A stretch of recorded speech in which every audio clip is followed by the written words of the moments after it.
Hey,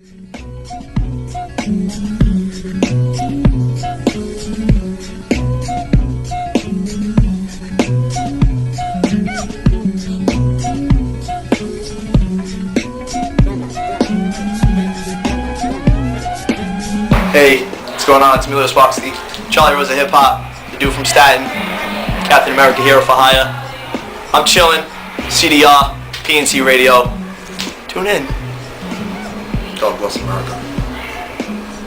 Besides, doing your thing as far as radio, man, you have a new LP that's going to be dropping. Yeah, I'm excited. Actually, I felt like it was my detox for a while. I was hearing about it for a second, though. At one point it wasn't dropping. I was like, okay, I've heard about it. You want to know what it was? Project.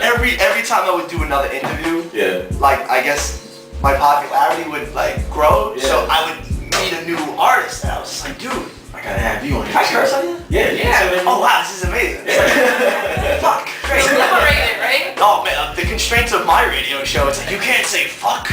This is great. And also here when you go to PSAs, how excited you usually are too. Yeah. So it was like fuck, this thing ain't coming out. Never. And so as I was getting these new artists, I was like, all right, I gotta do this, and I gotta grab you, and I gotta grab this one, and I gotta grab that one. Yeah. So I was like a kid at a candy store, because I'm a big fan of hip hop. I love it. You know, and a lot of people don't say fan no more. They say, oh, I'm an appreciator. Fuck that. I'm a fan. Be honest. Straight up, I'm a fan.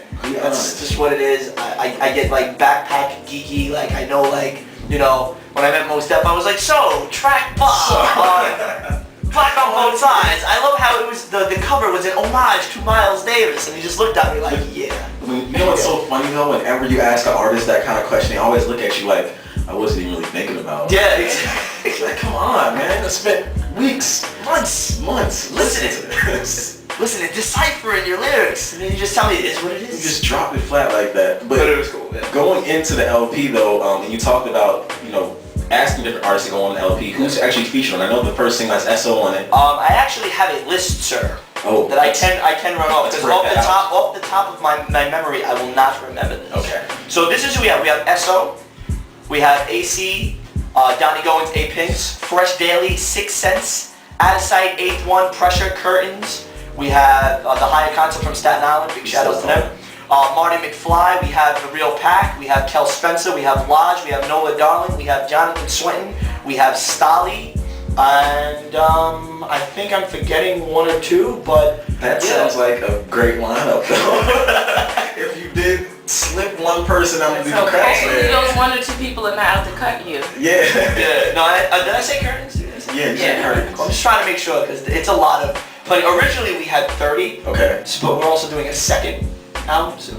I would imagine that you would have to do a second one after that. Trying, man. How did you actually play certain artists on certain records for the LP? The thing was, I've become so familiar. Mike Shane is extremely strong over here. Brain shit! He's getting the Captain America. God! See?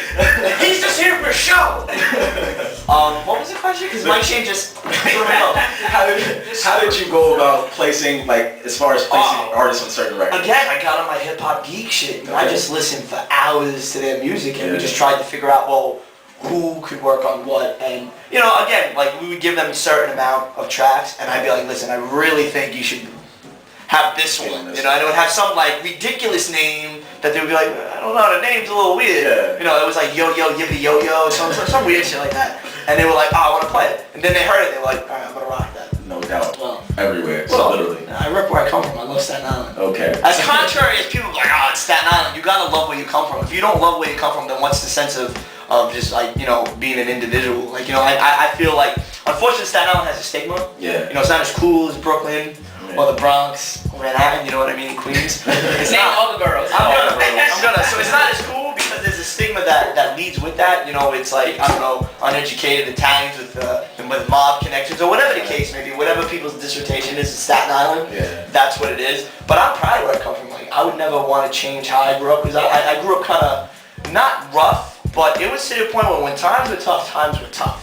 You know what I mean? And the way my parents raised me and my brother, I wouldn't change that for the world. It was typical old school Italian household with just living in Staten Island, and I love it. I love Staten Island. When I plan to marry my girl, we're gonna have a house in Staten Island. I can work in the city, I don't care. But as long as I have my house in Staten Island, I'll be happy. You'll be good. You know what I mean? What's it like for you to kind of break that mold? Because you're not the typical, like, you're in here in J's and like, Oh yeah, you know what I mean? Nice, You're right? like the cool Italian. Oh, please, thanks.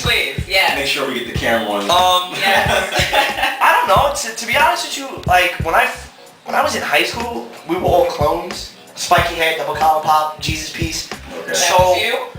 to an extent, Were you yes. fist pumping? No, I wasn't fist Were you pumping. Jersey Shoring it No, out? I wish. Oh God. Jeez. God, I wish. Pictures of Emilio Sparks in high school. I wish. Actually, you CDR. can look on my Facebook, and there's one for me in my prom, Oh wow. and I have the hair's crazy. The Johnny Bravo? Yeah, it was the Bravo. Yeah. Jeez. Now I have the Uncle Jesse, Yes. but You do. A little bit more fresh though than the Yeah, the yeah. gel, the heavy this is called 80s sitcom hair. But no, I wasn't like that really, because I was always a fan of hip hop. Like I said this on Twitter. Thank you, hip hop, for not making me a Guido. You know what I mean?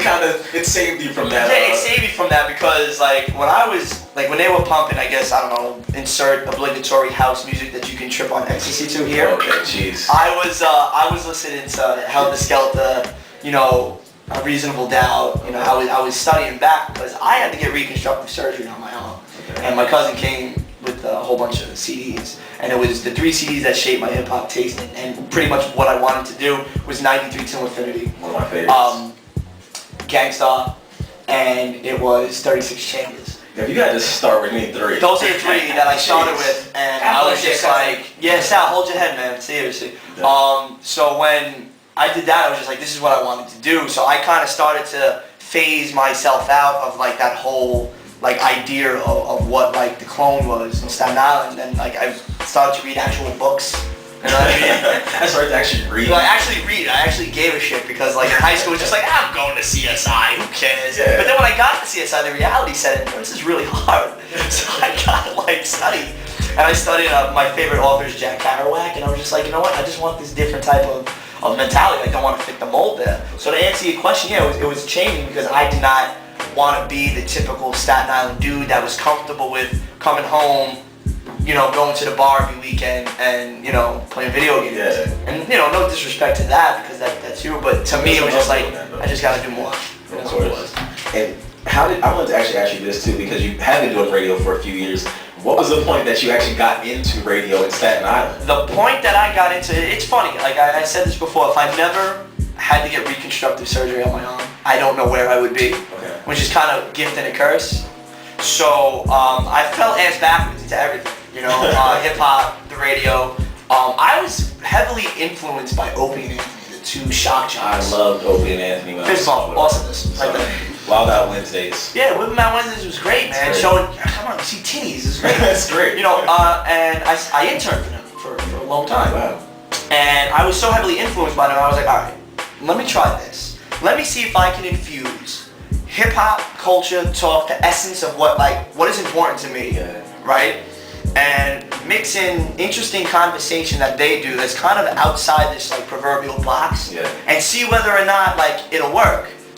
And it was like fucking lighting a match with gasoline, dude. It took off, like. Definitely.